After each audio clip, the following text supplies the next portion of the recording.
Hello and welcome to the Columbia Daily Tribune's Courtside View Webcast. This is Tribune sports editor Joe Walljasper along with Tribune basketball beat writer Steve Walentik. Steve, Missouri coming off an exciting victory over Kansas, 74-71 at Mizzou Arena. Thriller, and then they go ahead and go to Oklahoma and kind of squeak one out down there too. So currently I believe they're 22-2, sitting in a tie atop the Big 12 standings. Actually, half-game lead. Well, by the time people see this, it will be a tie atop the Big 12 standings. Let's talk about the Kansas game, obviously. That's the main topic of conversation. First of all, biggest Missouri victory since ... I'm going to go with the 2009 Sweet 16 against Memphis. I think it was the biggest game since then. I think it was certainly there have been thrilling games played at Mizzou Arena and elsewhere in regular season play, but this game had a really big feel to it in terms of the bigger picture. I think you've got two teams playing in the top 10. It's only the third time that Missouri and Kansas had ever met as top 10 teams.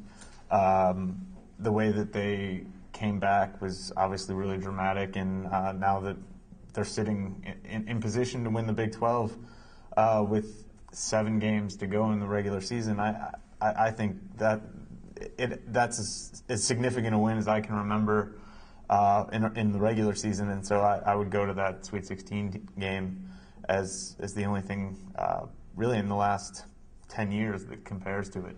In terms of impressive wins, you could probably say the win at Baylor was more impressive just because you're going on the road against a team that good. But just in terms of all the other factors, that seemed like it was, you had the whole nation's attention, what you were going to have to, if you're a Missouri fan or Missouri player or coach, what you're going to have to swallow if you lose that last game at home. It was similar to when they came and closed down the Hearn Center and lost to Kansas. But it'd be worse if it was really the last time they visited Columbia. So for all those reasons, then plus just the way the game played out, with they seemed dead in the water with about 3 minutes left, down by 9 or down by 8, and then to come back and win it the way they did, pretty wild game. Just the atmosphere, I think, maybe just for in terms of just extended good atmosphere at Missouri, and I'm not sure for a whole game we've seen that. I know I had to stand the whole game because people behind the KU bench were standing, and it created a bit of a domino effect. So unless you wanted to watch the game on the scoreboard from where we were, you had to stand. Which I did, and I don't recommend. All right. And obviously the biggest star of that game, there was a lot of guys that played really well from Missouri, but Marcus Denman was the big story, really. He'd been in an 8-game slump, basically, which encompassed almost the entire Big 12 season. And then to break out of it against, the team from nearest his hometown, and to do it the way he did, just maybe the significance of that for him. For him, it was huge. I think as much as he said it wasn't affecting him, this is not a guy who's used to going 8 games where he shoots a combined 30 for 94.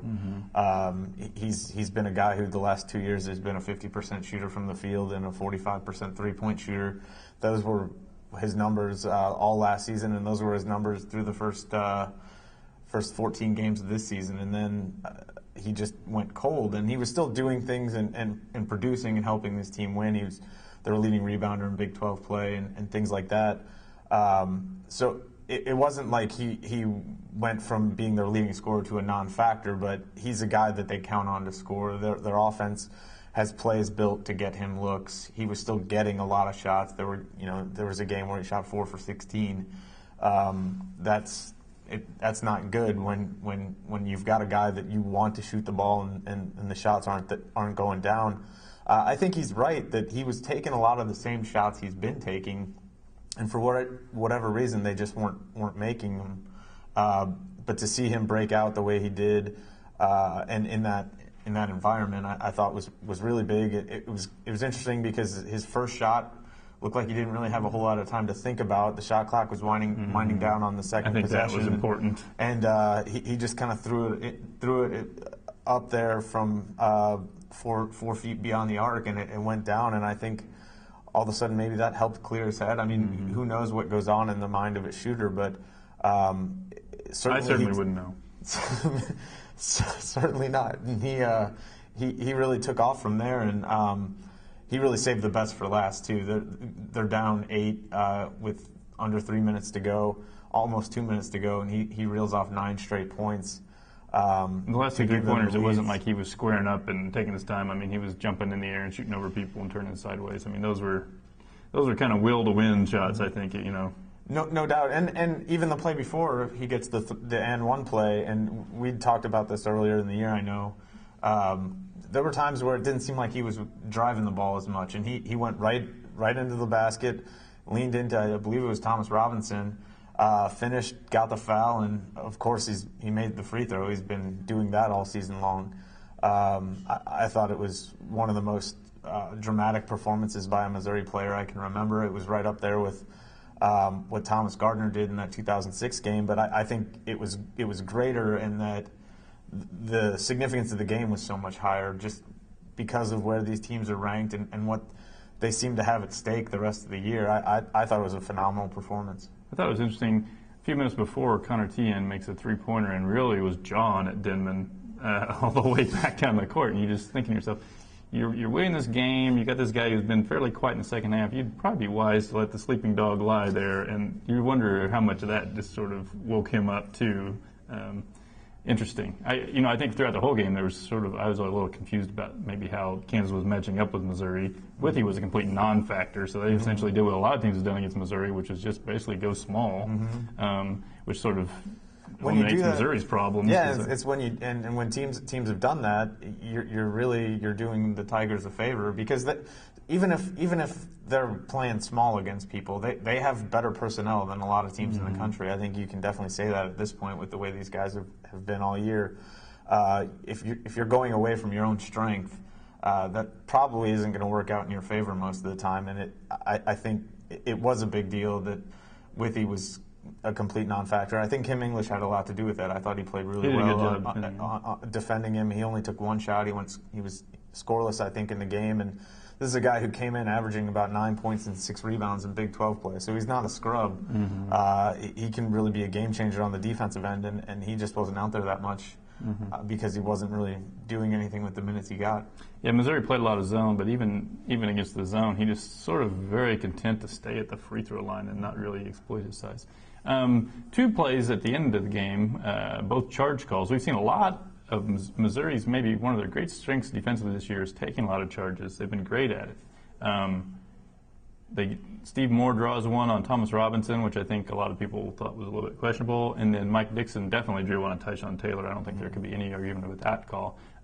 Just your thoughts on why do you think we're seeing so many more charges called this year than we've ever seen? Well, I think you have to start by looking at that magic line that's now in the paint.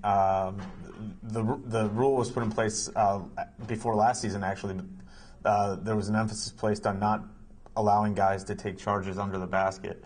And initially they didn't put the arc down in the lane, which seemed sort of weird to me to do one without the other. This year they painted the line in.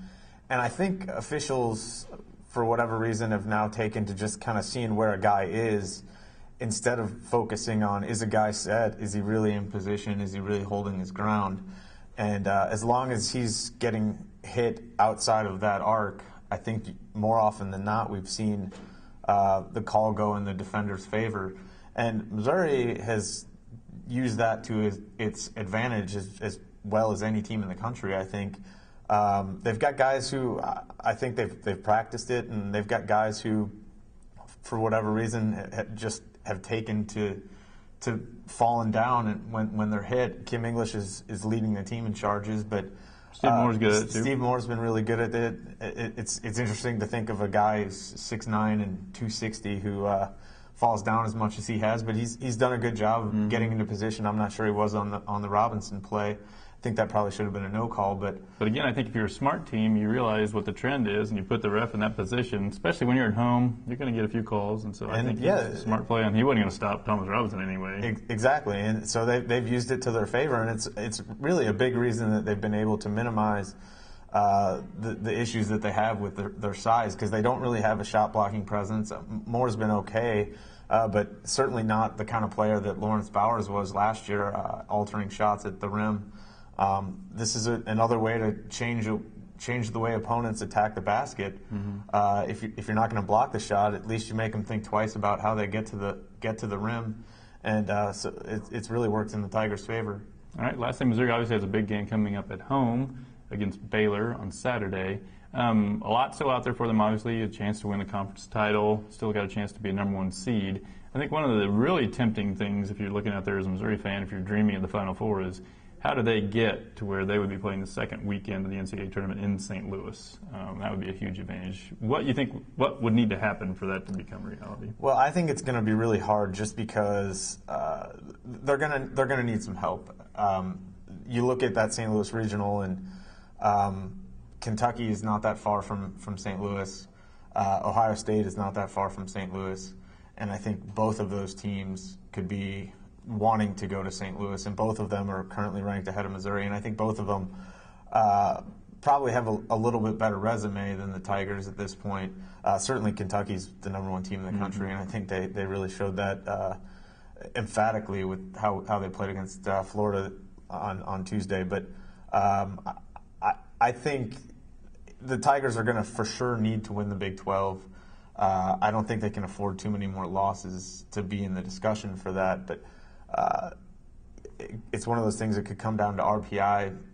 That could hurt Missouri a little bit. Their non-conference strength of schedule was not good at all, and not necessarily their fault, because I think some of the teams that they scheduled in most years would have been a little bit better, and some of them are actually helping the Tigers now. Notre Dame's coming around, and Old Dominion's come around a little bit as well, but their strength of schedule is still not on par with Kentucky or Ohio State, so I think that could hold them back a little bit.